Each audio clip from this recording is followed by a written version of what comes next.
දවසක් ඔයාලා සියලු දෙනාටම. ඉතින් අදත් මගේ වීඩියෝ එක බලන්න එන්න කියලා මගේ ආදරණීය යාළුවෝ හැමෝටම ආරාධනා කරනවා. ඉතින් අද මම පුංචි මට හැදිච්ච රෝගයක් ගැන ඔයාලත් එක්ක කතා කරන්න තමයි මම මේ ලෑස්ති වෙන්නේ. ඉතින් මට වීඩියෝ එකේ thumbnail එක දකිනකොටම ඔයාලට තේරෙන්නේ නැති මොකක් ගැනද කියන්නේ කියලා. ඉතින් මට තයිරොක්සින් වලතාවේ තිබ්බා. ඉතින් මම මැරි කරන්න කලින් ගොඩාක්ම කෙට්ටුයි. හොඳටම කෙට්ටුයි.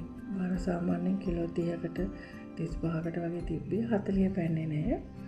ඉතින් කොහොම හරි මම මැරි කරලා මට පුතත් හම්බුනට පස්සේ ඒ විදිහමයි මගේ බර තිබ්බේ. අපේ ලොකු පුතා හම්බුනට පස්සේ ඊට පස්සේ මගේ බෙල්ලේ මෙන්න මෙතන හරියටම මේ මැද පුංචි ගෙඩියක් තිබ්බා. මෙහෙම කියලා ගිලිනකොට ඒක උඩට පල්ලෙහාට යනවා මේ ගෙඩිය. මට හැබැයි වේදනාවක් නෑ ඒක. රිදෙන්නේ අල්ලනකොට රිදෙන්නේ නැහැ. නමුත් අර වේදනාවක් නැති සැඟවිච්ච ගෙඩියක් නිසා චුට්ටක් බලන්න කියලා මේ මාතලේ ENT සර් කෙනෙකුට වෙන්නවා. ඊට පස්සේ ඒස මේ මෙතෙන්ට නීඩල් එකක් විදලා ගත්ත පරීක්ෂණයකට. ඊට පස්සේ පරීක්ෂණේ බැලුවට පස්සේ පරීක්ෂණේ තිබ්බේ තයිරොයිඩ් කයින් කරන්න ඕනේ කියලා. තයිරොයිඩ් පැපිලරි CA එකක් තමයි තියෙනවා කියලා කිව්වේ. ඊට පස්සේ මේක ඔපරේෂන් එකක් කරලා අයින් කරන්න ඕනේ කිව්වා. ඉතින් ඒතර මගේ තයිරොයිඩ් ග්‍රන්ථියම අයින් වෙනවනේ. ඉතුරු කරන්න බෑ කිව්වා. ගෙඩිය විතරක් අයින් කරන්න බෑ කියලා. ඊට පස්සේ භාගයක් අයින් කරන්නත් බෑ කියලා කිව්වා. සමහරවිට හැමතරටම ගිහිල්ලා ඇති කියලා. ගෙඩියේ ව්‍යාප්තිය. ඊට පස්සේ ඉතින් මාව හොස්පිටල් එකේ ඇඩ්මිට් කරලා මෙතන ඔපරේෂන් කරලා මගේ තයිරොයිඩ් ග්‍රන්ථියම සම්පූර්ණයෙන්ම අයින් කරලා තියෙන්නේ. තයිරොයිඩ් ග්ලෑන්ඩ් එකම දැන් ටෝටල් අයින් කරලා තියෙන්නේ සම්පූර්ණයෙන්ම. ඉතින් මේක මේ හොස්පිටල් එකේ නතර වෙලා මේක ඔපරේෂන් කරලා අයින් කරලා තියෙන්නේ. තවත් මේ පේනවද ඔයාලට මගේ බෙල්ලේ මේ විදිහට මාක් එක තියෙනවා. දැන් අවුරුදු 10කටත් වැඩි. ඉතින් තවත් තියෙනවා මේ පල්ලෙහා මෙතනින් චුට්ටි මාක් එකක් මෙතන තියෙනවා. එතනට තමයි ලේ එළියට එන්න කියලා පිට වෙන්න බටයක් ගහලා තිබ්බේ. ඉතින් මේ ඔපරේෂන් එක කරලා ඉවර වෙලා තවත් පරීක්ෂණ දෙක තුනක් ඉතින් ලේ චෙක් කරා. තයිරොග්ලොබින් කියලා, THS කියලා, TH3 එතකොට TH4 කියලා ඒ විදිහට. ඉතින් ඒක ඔක්කොම චෙක් කරලා ඉවර වෙලා මට තිබ්බා අයඩින් තෙරපි එකක් කරන්න. ඉතින් අයඩින් තෙරපි එක කරන්න මාතලේ නෑ. ඒක යන්න ඕනේ නෝර හොස්පිටල් එකට. ඉතින් නෝර හොස්පිටල් එකේ දිනයක් දාලා දෙනවා. ලිස්ට් එකේ ඉන්න ඕනේ. ඒ කරලා ඒ අයඩින් තෙරපි එකත් හරියම සීරුවෙන් සූක්ෂම විදිහට තමයි කරන්නේ. පොඩි ටැබ්ලට් දෙකක් දෙනවා බොන්න කියලා තනියෙන් කාමරයකට ගිහිල්ලා. ඊට පස්සේ මේ කාමරේ ඉඳලා ටැබ්ලට් දෙක බීලා අපිව මේ පොත්ගලික බස් එක යන්න වාහනයක යන්න බෑ. තමන්ගේ මේ සමාවෙන්න පොත්ගලික නෙමෙයි පොදු වාහනයක යන්න බෑ. මේ තමන්ගේ වාහනයක යන්න ඕනේ. මොකද ඒකෙන් අර මේ නිකුත් වෙන කිරණ අනිත් අයට හොඳ නෑ කියලා කියනවා. ඒ කියන්නේ ඒ කිරණේ අපේ ඇඟට දෙන්නේ අපේ ඇඟේ තියෙන ඒ සෛල විනාශ කරලා දාන්න. එතකොට මේ ඒක තව කෙනෙකුට යන්න ගියාම ඒක විසයි කියලා තමයි කියන්නේ. පොඩි බබාලා හැම ඉන්නවනේ. එතකොට මට දැන් ලොකු පුතත් හම්බෙලානේ. ඒ සයිතෙන් සෑහෙන දෙයක් මම පරිස්සම් කරලා හිටියා. ඉතින් ඒක මට දුන්නේ එකපාරයි. ඊට පස්සේ චෙක් කරලා බලනවා තයිරොග්ලොබින් එකේම. එතකොට නම් නෝමල් තිබුණේ. ඊට පස්සේ දැන් ඉතින් සම්පූර්ණ තයිරොයිඩ් ග්ලෑන්ඩ් එකම අයින් කරලා මගේ තියෙන්නේ දැන්. 10කට 15කට කිට්ටු වෙන්න දැන් ළඟයි. ඉතින් දැන් මම තයිරොක්සින් බොනවා. හැමදාම උදේට ඉස්පට පිට 200ක් මිලිග්‍රෑම් 200ක් වඩ බොන්න නියම කරලා තියෙනවා. ඉතින් මාස 6න් 6ට ටෙස්ට් කරන්න ඕනේ. තයිරොක්සින් මට්ටම තයිරොග්ලොබින් ඒවා බලන්න ඕනේ. ඉතින් තයිරොක්සින් තියෙන අය දන්නවා තයිරොක්සින් වල තියෙන සයිඩ් ඉෆෙක්ට් එකේ අමාරුකම ඒ දේවල්. ඉතින් දැන් මම මේ ගොඩක් මහත් වෙලා ඉන්නේ මගේ කෑම නිසාවත් නෙවෙයි. තයිරොක්සින් තියෙන අය දන්නවා දැන් මගේ තයිරොක්සින් අඩුනේ. තයිරොක්සින් අඩුයි අය දන්නවා. මේ හරීම මේ හිතා ගන්න බැරි විදිහට මහත් වෙනවා. එයාලා.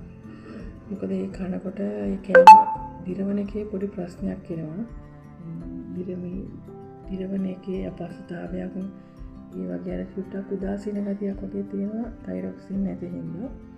ඉතින් තයිරොක්සින් පිටින් ගත්තත් ස්වභාවිකව නිපදෙන තයිරොක්සින් තරම් වටින්නේ නැහැ එළියෙන් ගන්න ටැබ්ලට් එක.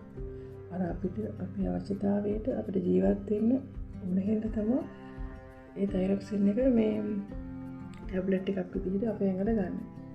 ඉතින් අපිට YouTube එකේ ගොඩක් දේවල් සර්ච් කරලා බලපුවම විස්තර කරලා තියෙනවා තයිරොක්සින් කොච්චර අපේ ඇඟට අත්‍යවශ්‍යම හෝමෝනයක්ද කියලා. ඉතින් මේ හෝමෝනේ නැතුණාම ඉතින් ඇඟේ ක්‍රියාකාරීත්වය තනිකරම අඩපණ වෙනවා.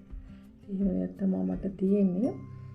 හැබැයි ඉතින් දෙයනේ කියලා මට ලොකුවට ප්‍රශ්න නැහැ. මට තියෙන එකම ප්‍රශ්න තමයි මේ ඇඟ මහත් වෙන එක. ඉන්න මහත් වෙනවා. ඒක තමයි. එහෙම නැතුව ඉතින් කම්මැලිකම තියෙනවා. නිදිමත ඒවා තිබ්බා කියලා මම මේ මගේ වැඩපාඩු කරගෙන මම නිතරම නිදාගෙන කම්මැලිකම ඉන්න කෙනෙක් නෙවෙයි. අනිත් විශේෂම කාරණේ තමයි තයිරොක්සින් ප්‍රශ්න තියෙන අයට ගොඩාක් දුරට ඇබෝෂන් වෙනවා. එතකොට ඇබෝෂන් වෙනවා. එහෙමත් නැත්නම් බබාලා හම්බුනත් මේ හරිම වෙනස් විදිහට බබාලා හම්බ වෙනවා. තයිරොක්සින් උණතාවයක් තියෙන අම්ම කෙනෙකුට මේ ගොඩාක් වෙලාවට එහෙම බබාලා හම්බ වෙනවා. එක විදිහ පොඩි අඩුපාඩු තියෙන පුංචි දරු පැටව හම්බ වෙනවා. ඉතින් මගේ වාසනාවක් තියෙන්නේ නැති ලොකු පුතා අපි හම්බ වෙනකොට මම ඔපරේෂන් කළා නෑ. ඊට පස්සේ ඔපරේෂන් කරලා අවුරුදු 2ක් යනකම් අපිට බබාලා හදන්න එපා කියලා කිව්වා. මොකද අර අයිඩින් තෙරපි එක ඇඟේ තියෙන හින්දා ඒක විස අයිඩින් තෙරපි එක හරිම විසයි. ප්‍රෙග්නන්ට් වෙනකොට මේ ඒක හොඳ නෑ එහෙම. ඇඟේ තියෙන ඒක විසක්. ඒක බබාටත් හොඳ නෑ. ඉතින් ඇත්තටම මේ මම අවුරුදු 2ක් ඇත්තටම මේ ડોක්ටර් කිව්ව හින්දා බබාලා හැදුවේ නෑ. ප්‍රෙග්නන්ට් වුණේ නෑ. ඊට පස්සේ මට මේ සමහර විට තයිරොක්සින් ප්‍රශ්න තිබ්බ හින්දා වෙන්න ඇති ඇබෝෂන් 2ක් වුණා. එකක් මාසෙකින් විතර වුණා. ඊට පස්සේ මම ආය අවුරුදු 2කමාරකින් ආය ප්‍රෙග්නන්ට් වෙන්න හදනකොට අනිත් එකට මාස 4කින් විතර වගේ ආය ඇබෝෂන් වුණා. ඒක තමයි ඔයාලා දකින්නේ මගේ ලොකු පුතාගේ අනිත් පුතාලා අතර ලොකු පරතරයක් තියෙනවා. ඉතින් ඒ ඇබෝෂන් දෙකකුත් මගේ කලින් වුණා. ඊට පස්සේ ඉතින් ඇත්තටම බබාලා හදන්න ටිකක් බය වුණා. මේ තයිරොක්සින් ප්‍රශ්නත් එක්ක බබාලටත් මොකද හානියක් කරදරයක් වෙයිද කියලා. හැබැයි ඉතින් අපි අතෑරියේ නෑ. අපි අදහන ආගමට අනුව අපි හරියට ජීවත් වෙනවා නම් අපිට වරදින්නේ නෑ. ඉතින් ඒ විදිහටම තයිරොක්සින් ග්‍රන්ථය නැතුව තිබෙද්දි ඒ හෝමෝනේ මගේ ඇඟෙන් ස්වභාවිකව නිපදෙන්නේ නැතුව තිබෙද්දි මම නිරෝගී දරුපටව 3 දෙනෙක් බිහි කරා. එකවර නෙවෙයි 3 වතාවකට මට දෙවෙනියට පුතේ, තුන්වෙනියට දුවේ, හතරවෙනියට පුතෙක් ඉන්නවා. ඉතින් මගේ තයිරොක්සින් ප්‍රශ්න තිබුණත් මගේ දරුවෝ අද නිරෝගීව ඉන්නවා. ඉතින් ඒ අතින් බලනකොට මමත් ගොඩාක් පින්වන්තයි. මගේ දරුවෝ ඊටත් වැඩිය පින්වන්තයි.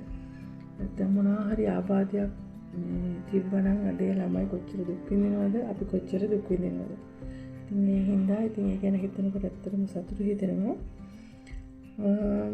ඉතින් මගේ තයිරොක්සින් ප්‍රශ්නේ ඕක තමයි. ඉතින් දැන් කාලේ හැම කෙනාටම සුලභව තියෙන ප්‍රශ්නයක් තමයි දැන් තයිරොක්සින් වල ප්‍රශ්නේ. දැන් ડોක්ටර් අනුමැතිය දීලා තියෙනවා මට. මාස 6න් 6ට චෙක් කරන්න කියලා. අනිවාර්යෙන් තයිලොග්ලොබින් එකක් චෙක් කරන්න ඕනේ. ඊට අමතරව තයිරොක්සින් වදාම ගන්න ඕනේ පාන්දර හිස් බඩ පිට. ඊට අමතරව ඉතින් ජීවිත කාලෙම තයිරොක්සින් ගන්න ඕනේ. ඒක තමයි තියෙන්නේ. ඒක නවත්තන්න බෑ. ජීවිත කාලෙම තයිරොක්සින් ගන්න ඕනේ. මොකද ස්වභාවිකව තයිරොක්සින් ඉබද වෙන්නේ නැති නිසා. ඉතින් දවස් දෙකක් පුරන දවස් 3ක් විතර පිටිපොන්න නැතුව ඉන්න පුළුවන්. ඊට පස්සේ ඉතින් ඇඟේ තයිරොක්සින් හෝමෝනයක් නැති හින්දා ටිකක් ඇඟට පාන නැති ගතිය, නිදිමත, උදාසීන ගතිය, අර නොරෙස්සුන ගතිය, ඒ වගේ දේවල් එනවා ඉතින්. ඉතින් ඒ හින්දා ඉතින් හැමදාම දිනපතාම ගන්න ඕනේ. ඉතින් මේ විදිහ තමයි මගේ තයිරොක්සින් ජර්නි එක. මගේ තයිරොයිඩ් කතාව.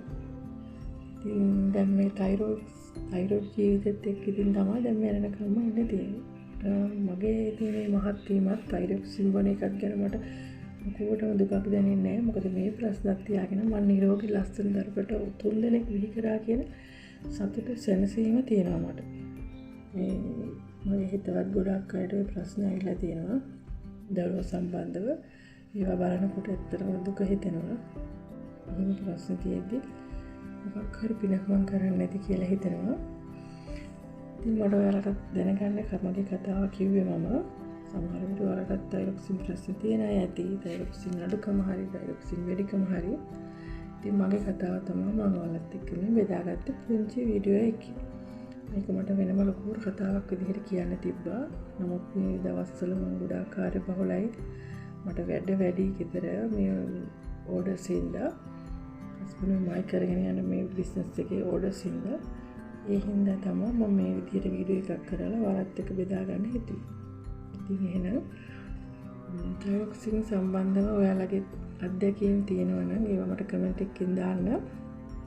මටත් දැනගන්න, ෂෙයා කරගන්න. එහෙනම් ඉතින් ආයෙත් දවසක ලස්සන වීඩියෝ එකක් අරගෙන ඔයාලා හැමෝටම බලන්න එන්නම්. ඉතින් මගේ වීඩියෝස් බලන ඔයාලට ගොඩාක් ස්තුතියි. ගොඩාක් ආදරේ. මට ලස්සන කමෙන්ට් එකක් දාන්න, ලයික් එකක් දාන්න.